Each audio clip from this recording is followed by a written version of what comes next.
নমস্কার। আজ আমার পরিবেশনায় কবি ভবানী প্রসাদ মজুমদারের মজার কবিতা মন্দ বরাত।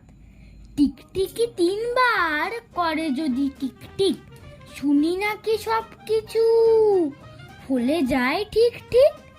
তাই ভাই খেটে খুঁটে সম্মান বাঁচাতে ৬,০০০ টিকটিকি পুষে রাখি খাঁচাতে। সারাদিন বলি বসে রাজা হই রাজা হই, হতভাগা পাখিগুলো টিক টিক করে কই। লটারিতে লেগে যাক টাকা ১০,০০,০০০, চেঁচিয়ে চেঁচিয়ে হায় টাটালো যে বক্ষ।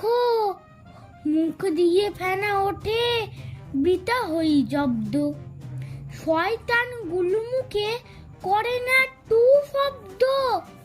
এইভাবে ৩ মাস মিশে করি চেষ্টা, রেগে মেগে খুব জোরে বলে ফেলি শেষটা। তোদের জ্বালাতেই আমি পাগল হবই ঠিক, ৬,০০০ টিকটিকি বলে দিল টিক টিক। নমস্কার।